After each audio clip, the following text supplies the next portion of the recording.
Mom and pop shops crash, silver to ride. Mom and shop pops have been struggling for a long time, and now it is all coming down. This is from Reuters. U.S. small business sentiment slides to lowest level in more than 11 years.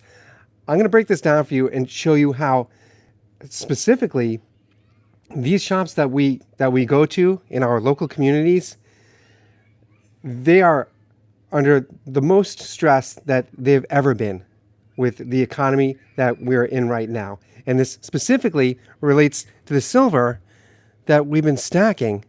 Let's start. This is from Reuters again. U.S. small business sentiment slides to lowest level in more than 11 years. U.S. small business confidence slipped to the lowest level amid concerns about inflation, of course, according to this survey. The National Federation of Independent Businesses said its small business optimism fell 0.9 point to 88.5 last month, the lowest level since December 2012. It was the 27th straight month with the index below a 50-year average of 98. Now, 25% of owners reported inflation was their single most important problem in operating their small business, reflecting higher input and labor costs, up 2 points from February. Now, we hear inflation impacting large businesses, right? But these small mom and pops, they're already, even prior to the past 3 years, mom and pops, brick and mortar shops have been struggling to compete. Look at our field of precious metals. Mom and pop precious metal shops, right? Local coin shops, they can barely compete with these online retailers. These online retailers, for silver and gold, they can offer spot. They can acquire a customer by offering silver at spot, right? Some of them offer gold at spot just to acquire that customer. A local shop can't compete with that. They can't do that. So even within our niche of silver, gold, some of us who are into rare coins, the local mom and pop shop cannot compete. And now, in the past 3 years, with inflation hitting and being so sticky, the mom and pop shop needs to increase their pay, right? They need to pay their workers. If they have a worker that they've hired, they need to pay more to compete. So there's very few. In even if you live in a major city, if you're in New York, Chicago, San Francisco, LA, if you're in a major city where you still have an actual brick and mortar shop that you can go to, the staff at those shops is dwindling, right? It's very rare that you have a mom and pop brick and mortar shop that's actually thriving. In fact, the only one that I can think of just off the top of my head is Witter Coin in San Francisco. That shop is thriving and they're getting bigger and bigger. Now they deal with large ticket items. So, I mean, can I call them a mom and shop? I don't know if I can call them mom and pop.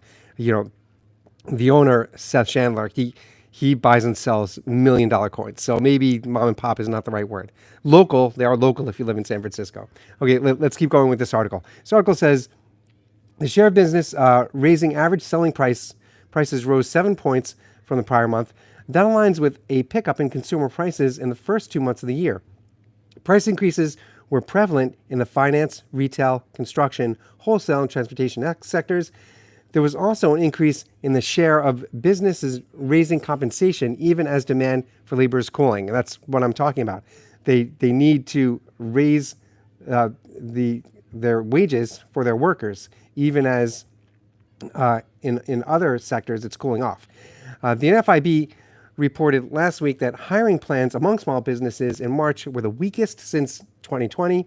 Nonetheless, small businesses in the transportation, construction, and service industries are experiencing an acute shortage of workers, both skilled and unskilled.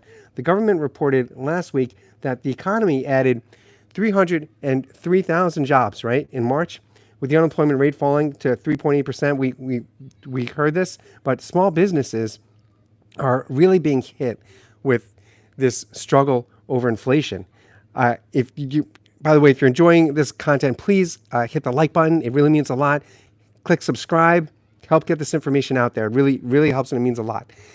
This article says it is expected to report on Wednesday, that's tomorrow, Wednesday, that the consumer price index rose 0.3% in March, after advancing 4% in 0.4% in February, according to Reuters survey of economists. The CPI is expected to have increased 3.4% year on year in March, after advancing 3.2% in February. Inflation remains above the Fed Reserve's 2% target. Now we've heard that, and we know that everyone is holding their breath to see if rates are truly cut.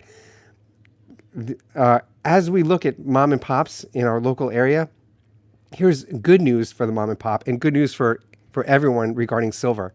This article says silver approaches 5-year high with more upside in store. Now, we've all been very excited with silver reaching to $28 an ounce.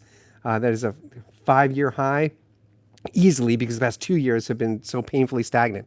This article says gold's all-time high may be getting the headlines right now, but silver is also benefiting from the precious metals rally, having just hit a 5-year high against the pound. Spot silver prices are currently sitting at a little over 22 pounds per ounce, with dollar denominated prices at around $27, nearing the $29 5-year high since early 2021.